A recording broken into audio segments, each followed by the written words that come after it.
Welcome to हम तो PLC. PLC programming चालू करने से पहले पीएलसी के इनपुट आउटपुट सिग्नल्स के बारे में थोड़ा जान लेते हैं तो हमें प्रोग्रामिंग में थोड़ा हेल्प होगा। हम वन बाय वन क्वेश्चंस को देखते जाते हैं कि what is analogue and digital signals in PLC. Analogue signal क्या है कि जो आपको वेरिएबल्स वैल्यू देता है, जैसे कि 0 to 10 वोल्ट का सिग्नल है तो वो क्या है, आपको 0 से 10 के बीच में वेरी होता रहेगा, कंटिन्यूस आपको नहीं मिलेगा। 10 या 0 नहीं, उसके बीच का कोई भी मिलता रहेगा, कभी 10 भी मिलेगा, कभी 8 भी मिलेगा, कभी 0 भी मिलेगा। आपका प्रोसेस के हिसाब से जो भी वेरिएबल आपको वैल्यू मिलता रहेगा, रियल टाइम वैल्यू, वो आपका एनालॉग इनपुट होगा। यहाँ पर आप ग्राफ में दे सकते हैं, यहाँ पे एक किस तरह से मिल रहा है 0 to 10 वोल्ट, ऊपर के ग्राफ में भी देख सकते हैं, वेरिएबल होता जा रहा है प्रोसेस के हिसाब से। डिजिटल इनपुट आउटपुट क्या रहेगा, या 0 रहेगा या 24 वोल्ट रहेगा, हाई या लो।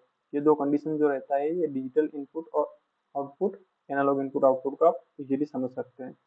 मैं उसका एग्जांपल से भी आपको समझा दूं कि एनालॉग इनपुट में कौन कौन सी चीज आ सकती है। प्रेशर ट्रांसमीटर हो गया, फ्लो ट्रांसमीटर हो गया, लेवल ट्रांसमीटर हो गया, ये हमारा हो गया ये एनालॉग इनपुट। एनालॉग आउटपुट क्या होगा, आपको जब ड्राइव को वेरिएबल फ्रीक्वेंसी पे चलाना है तो ड्राइव आपका एनालॉग आउटपुट हो गया। डिजिटल इनपुट में क्या क्या चीज आ सकती है, जैसे कि फीडर आ गया, फीडर के अंदर आपका पंप चालू है या नहीं है, ट्रिप है कि नहीं है, ऑटो मैनुअल में है कि नहीं है, ये आपको हाई लो, यस और नो में आपको स्टेटस जब जानना है तो वो डिजिटल इनपुट में आ गया। डिजिटल आउटपुट में क्या आएगा, आपका सोलोनॉइड कोई वाल्व है, आपका फीडर को चालू करना है या बंद करना है, कोई भी कंडीशन को ऑन और ऑफ करवाना है, तो आप डिजिटल आउटपुट का यूज करेंगे। एनालॉग इनपुट के अंदर कितने तरह के सिग्नल यूज होते हैं, 0 to 20 मिली एम्पियर का सिग्नल रहता है, 4 to 20 मिली एम्पियर का सिग्नल रहता है, 0 to 10 वोल्ट का भी सिग्नल रहता है।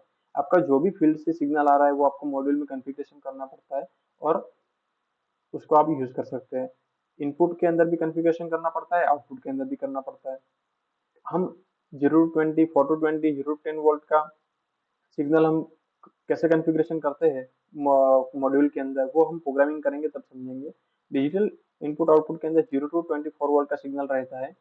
ये हमारा डिजिटल इनपुट और आउटपुट के अंदर 0 वोल्ट रहेगा या तो 24 वोल्ट रहेगा। आप देखिए यहाँ पे हाई या लो ही दिखा रहा है, उसमें दिखा रहा है 0 to 20 मिली एम्पियर, मतलब क्या रहेगा, उसके बीच का रहेगा। कुछ भी वैल्यू आपको वेरिएबल, प्रोसेस वेरिएबल के हिसाब से आपको दिखाता रहेगा। Why we are using 4 to 20 milli, 4 to 20 milli use करने से फायदा क्या रहता है, कि उसके अंदर आपको ट्रबल शूटिंग में भी इजी रहता है। जैसे कि जीरो, जब आपका समझो टैंक 0 से 100 लीटर तक भरना है, जब 0 लीटर भरा हुआ है तब आपको 4 मिली एम्पियर आपको मिलेगा। 4 मिली एम्पियर जब नहीं मिल रहा था, आपको बेनिफिट क्या होगा ट्रबल शूटिंग के अंदर, कि 4 मिली एम्पियर नहीं मिल रहा, आपको पता चल जाएगा कि अभी वहां पे वायर ब्रेक हो सकता है, ट्रांसमीटर बंद हो गया हो सकता है, टर्मिनेशन लूज हो गया हो सकता है। तो ये क्या है कि फील्ड की तरफ से कोई भी प्रॉब्लम आएगा तो आपको तुरंत पता चल जाएगा कि 4 मिली एम्पियर नहीं मिल रहा, आप इजिली ट्रबल शूट कर सकते हैं। तो हम 4 to 20 मिली एम्पियर ज्यादा प्रेफर करते हैं rather than 0 to 20 milli ampere. जब जीरो ही मिल रहा है तो आपको जैसा लगेगा कि समझो टैंक खाली है।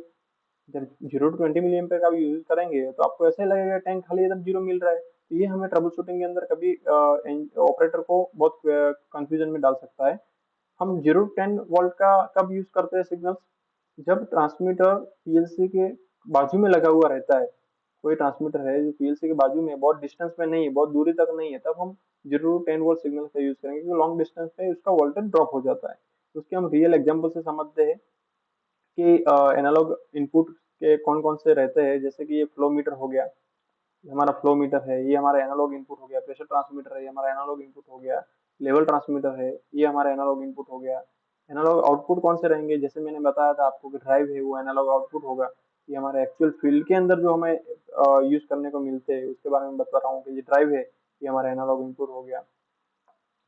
डिजिटल इनपुट कौन कौन से रहेंगे, जैसे मैंने आपको लेवल स्विच बताया था, लेवल स्विच है, ये हमारा डिजिटल इनपुट है। हाई या लो कैसे रहता है, ये एनओएनसी कॉन्टेक्ट में रहता है। देखिए आप, फीडर के अंदर हम स्टेटस जाना है, ऑटो में है, मैनुअल में है, ऑन है या ऑफ है, इसको जानने के लिए प्रेशर स्विच है। प्रेशर हाई है या लो है, प्रेशर स्विच और प्रेशर ट्रांसमीटर में डिफरेंस है। प्रेशर ट्रांसमीटर क्या करता है कि उसका वैल्यू मॉनिटरिंग के लिए आपको देता है, 1 बार है, 2 बार है, 3 बार है, 1.2 बार है, 1.3 बार है, वो कंटिन्यूसली आपको मॉनिटर करने के लिए देता है। लेकिन प्रेशर स्विच में क्या रहता है, वंस टाइम आपको सेट करने का रहता है कि 4 बार पे अभी सेट किया हुआ, आप नॉब देखिए 4 बार पे सेट किया हुआ है, तो 4 बार से ऊपर जाएगा तभी ये कॉन्टेक्ट एनओएनसी करेगा। ये प्रॉक्सिमिटी हो गया, जब मेटल डिटेक्ट होगा तब भी सिग्नल देगा। ये हमारे हो गए डिजिटल इनपुट। डिजिटल आउटपुट में कैसा रहता है कि जो मैंने बताया था आपको, फीडर के अंदर फीडर को कॉन्टेक्टर को चालू बंद करने के लिए हमें यूज करते हैं डिजिटल आउटपुट को। जैसे कि फीडर है, अभी इसको चालू करना है, बंद करना है, उसके लिए डिजिटल आउटपुट यूज होगा। सोलोनॉइड वाल्व मैंने बताया था कि सोलोनॉइड वाल्व को ऑन ऑफ करने के लिए हम इसका यूज करते हैं, डिजिटल आउटपुट का यूज करते हैं। तो ये हमारा हो गया fundamentals of signals. Analogue input क्या है वो मैंने आपको बताया कि जो वेरिएबल सिग्नल्स हमको मिलते हैं तो वो एनालॉग इनपुट हो गए। डिजिटल इनपुट और आउटपुट सिग्नल क्या हुआ, जो हमें स्टेटस बता रहे यस और नो में हमें जो सिग्नल्स मिलते हैं, स्टार्ट करना है या स्टॉप करना है, वो कंडीशन जब हमें करनी है तो हम डिजिटल इनपुट आउटपुट का यूज करेंगे। एनालॉग इनपुट आउटपुट के सिग्नल कौन किस रेंज में रहते हैं, तो 0 to 20 milli ampere, 4 to 20 milli ampere, 0 to 10 volt, इसके बीच में वेरिएबल हमें इनपुट्स और आउटपुट्स हम लेते हैं या देते हैं, तो उसमें हम एनालॉग इनपुट आउटपुट का यूज करेंगे। और 4 to 20 मिली एम्पियर यूज करने से क्या बेनिफिट रहता है ट्रबल शूटिंग के अंदर, वो मैंने आपको बताया। स्मॉल डिस्टेंस के अंदर हम 0 to 10 वोल्ट के सिग्नल यूज करेंगे।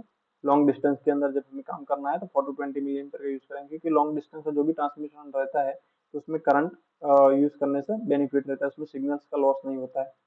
वो मैंने लास्ट का जो है वो हम एग्जांपल्स इंडस्ट्री के अंदर की कहाँ पे यूज किए जाते हैं एनालॉग इनपुट आउटपुट सिग्नल किस तरह से यूज करते हैं उसके बारे में मैंने इनपुट आउटपुट के बारे में आपको बताया।